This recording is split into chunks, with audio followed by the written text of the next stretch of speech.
శ్రీ సాయి సచ్చరిత్రము, సాయిబాబా మహిమల జీవిత చరిత్ర 29వ అధ్యాయము.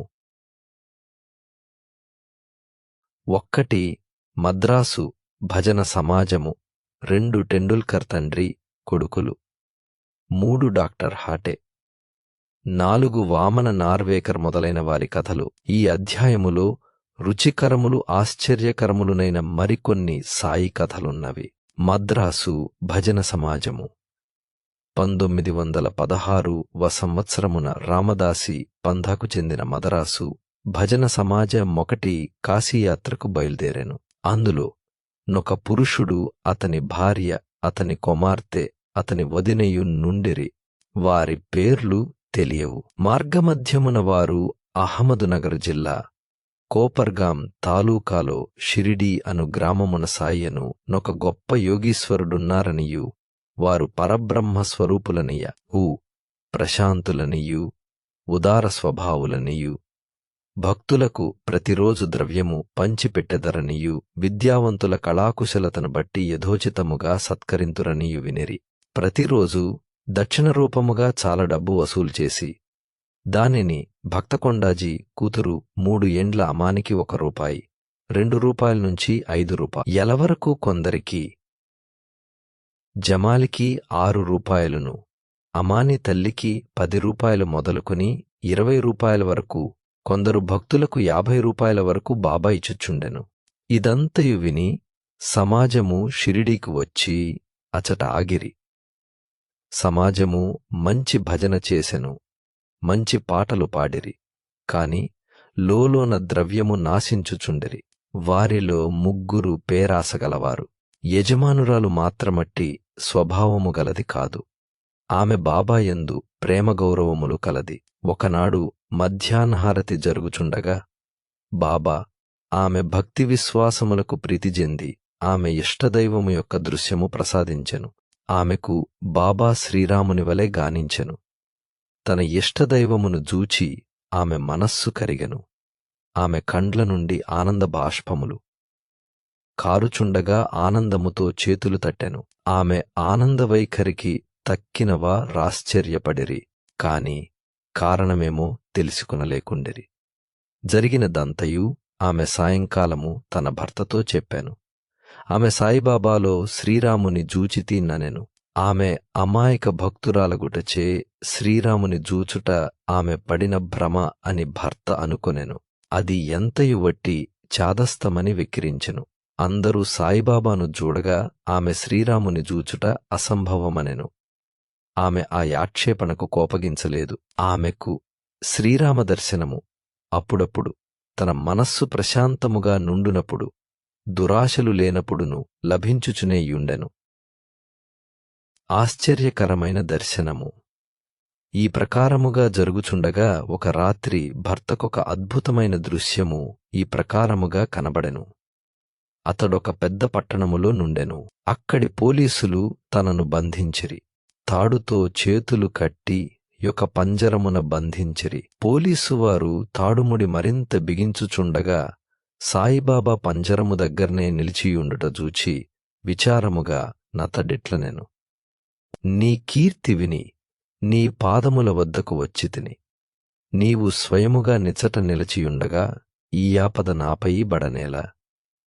బాబా ఇట్లనెను, నీవు చేసిన కర్మఫలితమును నీవే అనుభవింపవలెను. అతడిట్లనెను, ఈ జన్మలో నాకిటి ఆపద వచ్చుటకు నేనేమి పాపము చేయలేదు. బాబా ఇటులనెను, ఈ జన్మములో కాకున్నా గత జన్మములో నేమైనా పాపము చేసియుండవచ్చును. అతడిట్లనెను, గత జన్మములో ఏమైనా పాపము చేసియున్నచో నీ సముఖమున దాని నేర నిప్పు ముందర ఎండుగడ్డివలె దహనము చెయ్యరాదు. బాబా నీ కట్టి విశ్వాసము గలదా అని అడుగా అతడు కలదు అనెను. బాబా అప్పుడు కండ్లు మూయుమనెను. అతడు కండ్లు మూసి తెరచునంతలో ఏదో పడిపోయి క్రిందబడిన పెద్ద చప్పుడయ్యెను. పోలీసువారు రక్తము కారుచు పడిపోయి యుండిరి. తాను బంధవిముక్తుడై యుండెను. అతడు మిక్కిలి భయపడి బాబా వైపు జూచెను. బాబా ఇట్లనెను, ఇప్పుడు నీవు బాగుగా పట్టుబడితివి. ఆఫీసర్లు వచ్చి నిన్ను బంధించెదరు. అప్పుడతడు ఇటుల విన్నవించెను, నీవు తప్ప రక్షించేవారెవరునూ లేరు, నన్ను ఎటులైన కాపాడుము. అప్పుడు బాబా వానిని కండ్లు మూయుమనెను. వాడట్లు చేసి తిరిగి తెరచునంతలో వాడు పంజరము నుండి విడుదలైనట్లు బాబా ప్రక్కనున్నట్లు గాన్పించెను. అతడు బాబా పాదములపై బడెను. బాబా ఇట్లనెను, ఈ నమస్కారములకు ఇంతకు ముందటి నమస్కారములకైమైన భేదము కలదా? బాగా ఆలోచించి చెప్పుము. అతడు ఇట్లనెను, కావలసినంత భేదము కలదు. ముందటి నమస్కారములు నీ వద్ద పైకము తీసుకున్నట్టుకు చేసినవి. ఈ నమస్కారము నిన్ను దేవునిగా భావించి చేసినది. మరియును నేను కోపముతో నీవు మహమ్మదీయుడవై హిందువులను పాడు చేయుచుంటివని అనుకొనడివాడను. బాబా, నీ మనస్సులో మహమ్మదీయ దేవతలను నమ్మవా అని ప్రశ్నింప అతడు నమ్మననెను. అప్పుడు బాబా, నీ ఇంటిలో పంజా లేదా? నీవు మోహరమప్పుడు పూజ చేయుట లేదా? మరియు మీ ఇంటిలో మహమ్మదీయ దేవత అగు కాట్పీటీ లేదా? పెండ్లి మొదలగు శుభకార్యములపు డామెను మీరు శాంతింపజేయుట లేదా అనెను. అతడు దీనికంతటికీ ఒప్పుకొనెను. అప్పుడు బాబా ఇటులనెను, నీకింక ఏమి కావలెను? అతడు తన గురువగు రామదాసును దర్శింప కోరిక గలదనెను. వెనుకకు తిరిగి చూడుమని బాబా అనెను. వెనుకకు తిరుగగనే అతనికి ఆశ్చర్యము కలుగునట్లు రామదాసు తన ముందర నుండెను. వారి పాదములపై బడగనే రామదాసు అదృశ్యమయ్యెను. జిజ్ఞాస గలవాడై అతడు బాబాతో ఇటులనెను, మీరు వృద్ధులుగా గనబడుచున్నారు, మీ వయసు మీకు తెలియనా? బాబా, ముసలివాడననుచున్నావా? నాతో పరుగెత్తి చూడు. ఇట్లనుచు బాబా పరుగిడ మొదలెడెను. అతడు కూడా వెంబడించెను. ఆ ధూళిలో బాబా అదృశ్యుడయ్యెను. అతడు నిద్ర నుండి మేల్కొనెను. నేను మేలుకొనిన వెంటనే స్వప్నదర్శనము గూర్చి తీవ్రముగా నాలోచించ మొదలెడెను. వాని మనోవైఖరి పూర్తిగా మారి బాబా గొప్పదనమును గ్రహించెను. అటు పిమ్మట వాని సంశయ వైఖరి పేరాస పూర్తిగా తొలగెను. బాబా పాదములపై అసలైన భక్తి మనమున నుద్భవించెను. ఆ దృశ్యమొక స్వప్నమే కాని ఎందుగల ప్రశ్నోత్తరములు చాలా ముఖ్యమైనవి, రుచికరమైనవి. ఆ మరుసటి ఉదయమందరూ మసీదులో హారతి కొరకు గుమిగూడియుండగా అతనికి బాబా 2 రూపాయల విలువగల మిఠాయిని 2 రూపాయల నగదునిచ్చి ఆశీర్వదించెను. అతని మరికొన్ని రోజులుండుమనెను.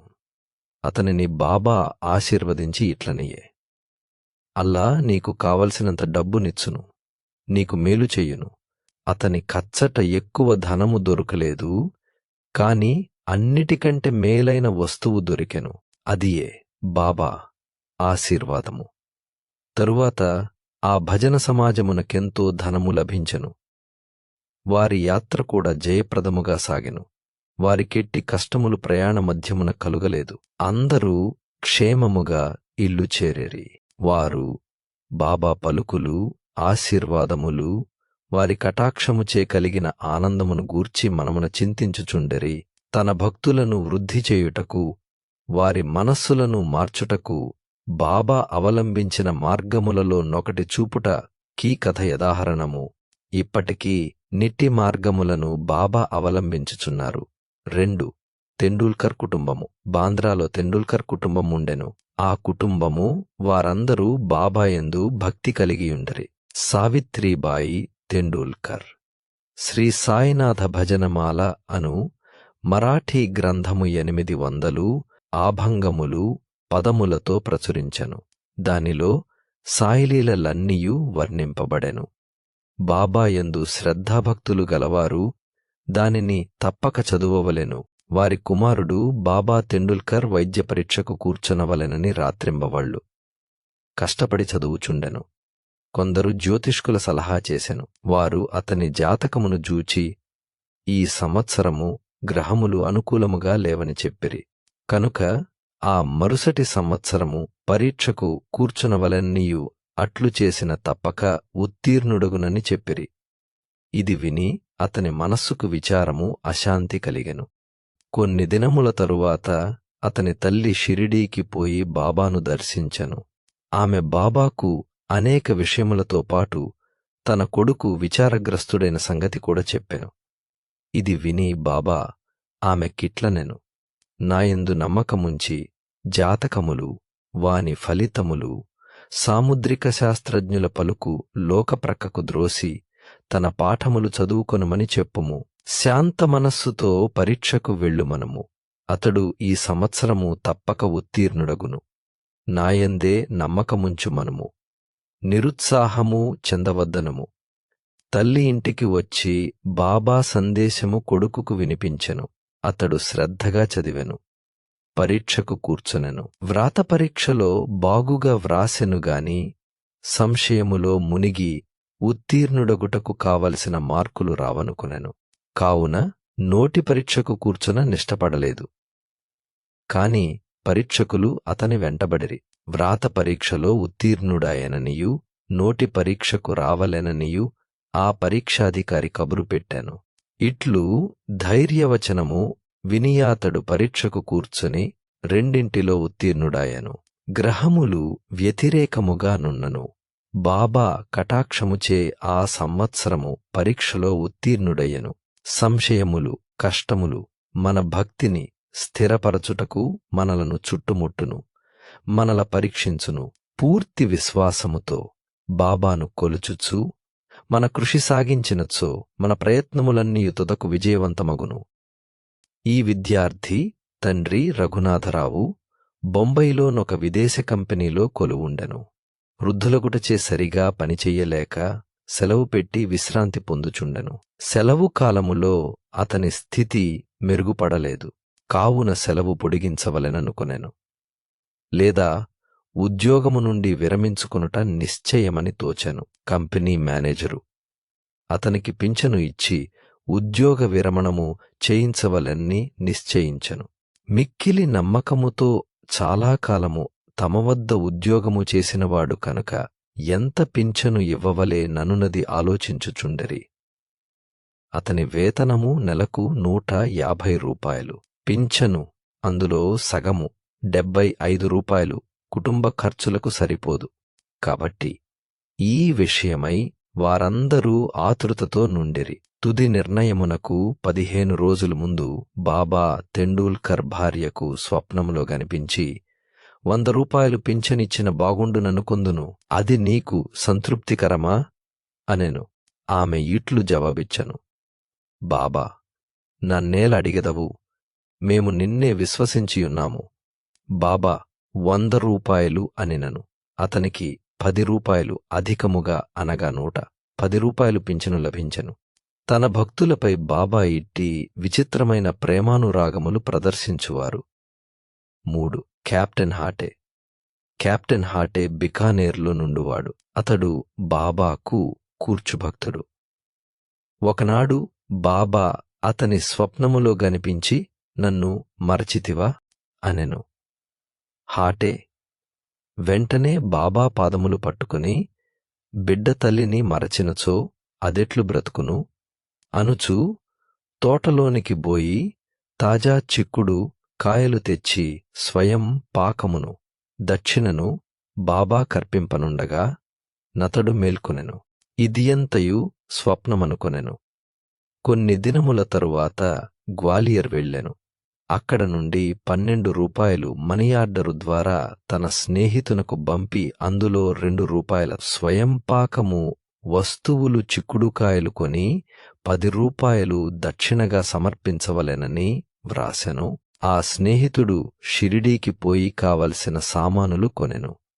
కాని చిక్కుడుకాయలు దొరకలేదు. కొంచెము సేపటికి ఒక స్త్రీ తలపై చిక్కుడు కాయల గంపను పెట్టుకుని వచ్చెను. చిక్కుడుకాయలు కొని స్వయం పాకము సిద్ధము చేసి కెప్టెన్ హాటే పక్షమున దానిని బాబాకు అర్పించిది. నిమొంకరు మరుసటి దినము అన్నము కూరచేసి బాబాకర్పించెను. బాబా భోజనము చేయునప్పుడు అన్నమును ఇతర పదార్థములను మాని చిక్కుడు కాయకూరను తినెను. ఈ సంగతి స్నేహితుని ద్వారా తెలిసికొన్న హాటే సంతోషమున కంతు లేకుండెను. పవిత్రము చేసిన రూపాయి. ఇంకొకసారి హాటేకు తన ఇంటిలో బాబా తాకి పవిత్రమునర్చిన రూపాయినుంచవలన్ని కోరిక గలిగెను. షిరిడీకి పోవు స్నేహితుడొకడు తటస్థపడగా వాని ద్వారా హాటే రూపాయి పంపెను. ఆ స్నేహితుడు షిరిడీ చేరెను. బాబాకు నమస్కరించిన పిదప తన గురుదక్షిణ యొసంగెను. బాబా దానిని జేబులో వేసుకొనెను. తరువాత హాటే ఇచ్చిన రూపాయిని ఇవ్వగా బాబా దానివైపు బాగా చూచి తన కుడిచేతి బొటనవ్రేలుతో పైకెగురవేసి ఆడి ఆ స్నేహితునకిట్లనెను, దీనిని దాని అజమానికి ఊదీ ప్రసాదముతో కూడా ఇచ్చివేయుము. నాకేమీ అక్కర్లేదని చెప్పుము. శాంతముగా సంతోషముగా నుండు మనము. ఆ స్నేహితుడు గ్వాలియర్ తిరిగి వచ్చెను. హాటేకు బాబా పవిత్రము చేసిన రూపాయి ఇచ్చి జరిగినదంతయు చెప్పాను. ఈసారి హాటే మిక్కిలి సంతుష్టి చెందెను. బాబా సద్బుద్ధి కలుగజేయునని గ్రహించెను. మన పూర్వకముగా కోరుటచే బాబా తన కోరికను యథాప్రకారము నెరవేర్చినని సంతసించెను. 4. వామన నార్వేకర్. చదువరు లింకొక కథను వినెదరుగాక. వామన నార్వేకర్ అనునతడు బాబాను మిక్కిలి ప్రేమించువాడు. ఒకనాడతడు 1 రూపాయి తెచ్చెను. దానికి నొక ప్రక్క సీతారామలక్ష్మణులును ఇంకొక ప్రక్క భక్తాంజనేయుడును గలరు. అతడు దానిని బాబాకిచ్చెను. బాబా దానిని తాకి పవిత్రమునర్చి ఊదీ ప్రసాదముతో తనకివ్వవలెనని అతని కోరిక. కాని బాబా దానిని వెంటనే జేబులో వేసికొనెను. శ్యామ నార్వేకర్ ఉద్దేశమును తెలుపుచు దానిని తిరిగి ఇచ్చివేయమని బాబాను వేడెను. వామన్ రావు ఎదుట బాబా ఇట్లనెను, దీని నేల అతని కివ్వవలెను, దీనిని మనమే యుంచుకొందుము. అతడు 25 రూపాయలిచ్చినచో తిరిగి వానిది వానికిచ్చెదము. ఆ రూపాయి కొరకు వామన్ రావు 25 రూపాయలు వసూలు చేసి బాబా ముందరబెట్టాను. బాబా ఇట్లనెను, ఆ నాణేము విలువ 25 రూపాయలకెంతో హెచ్చైనది. శ్యామ ఈ రూపాయిని తీసుకునము, మన కోశములో దీన్నుంచుము. దీనిని నీ మందిరములో బెట్టి పూజించుము. బాబా ఎందులకి మార్గము నవలంబించిరో అడుగుట కెవరికిని ధైర్యమూ చాలకుండెను. ఎవరికేది క్షేమమో వారికే తెలియును. 29వ అధ్యాయము సంపూర్ణము.